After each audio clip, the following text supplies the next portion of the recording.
जिन्ना मर्जी इलाज कर लेंदे।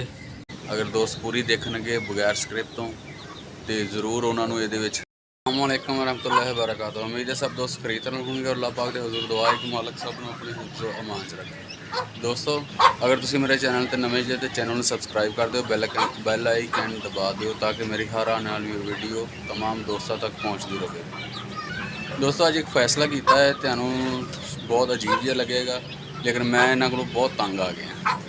छोटे चूजे आए दिन कोई ना कोई बीमार, क्योंकि देसी चूज़ियां पहली बारी पिया तो आए दिन कोई ना कोई तंग उन्ने दे है। इन्हां दी मालियत नहीं जिन्नी इन्हां दे मैडिसन का खर्चा हो चुका वा। दिखाना मैं तैनूं अज दो तिन्हां ते गड्डी चाड़ देना तो बाकी जिस तरह फिर अगे जिहड़ा सेहतमंद एक्टिव रहेगा वो ठीक रहेगा, जिहड़ा ढिला होएगा वो गड्डी चढ़ता जाएगा। पहले यह होया जी, उस तो बाद यह होया, ये फिट होया, फिर पिछे आ गया। यह तीन चूचे तीन दाना पानी इन्हों का करवाता वा। इस टाइम ये एक्टिव ने कर रहे हैं माशाल्लाह, जोड़ा खड़ा जी। हुण आ ढिला खड़ा हो, कल का ये पिछे चढ़िया जी, कदी कोई दवाई दे, कदी कोई दवाई दे, कदी कोई दवाई दे, लेकिन नहीं।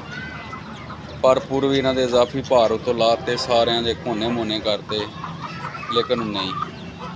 मैं देखो खड़ा वा, आंदा विच मूँह भी मारदा लेकिन खुराक नहीं लै रहा। है जी साडा डड्डू, एक बेटा डड्डू कहंदा ते दूसरा लड्डू,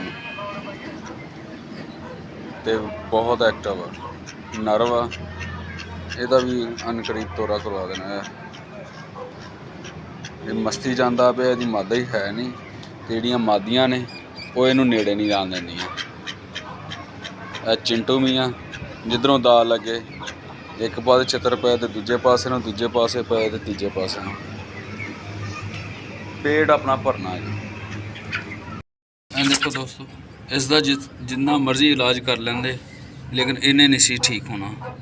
उसकी वजह क्या है देखो, यह सिर्फ दिखाने का मकसद ये है कि अगर बाकी दे जिहड़े जितने भी दोस्त देखणगे उन्होंने एहतियाती तदाबीर अपनियां छोटे चूज़ियां वास्ते कर सकणगे।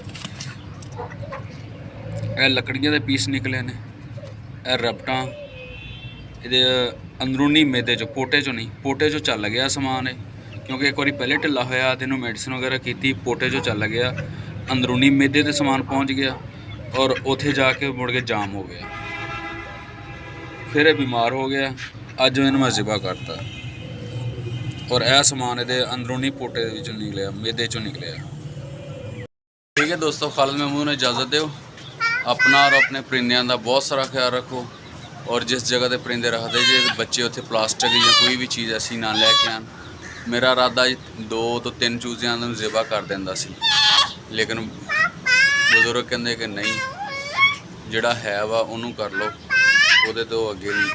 क्योंकि मेरा इस वास्ते कि बजुर्गों की भी गल मान लैनी चाहिए है, लिहाजा एक ही करके काम रोक दिता और वह वीडियो तुहानूं दिखाया वह फल जिहड़ा बनया वा। और इस वीडियो नूं देखदे होया अगर दोस्त पूरी देखणगे बगैर स्क्रिप्ट तो ज़रूर उन्होंने ये मैसेज अच्छा मिलेगा और अपने परिंदियां और जानवरों लिए एहतियाती तदाबीर करने का मौका मिलेगा। बहुत शुक्रिया, अल्लाह हाफ़िज़।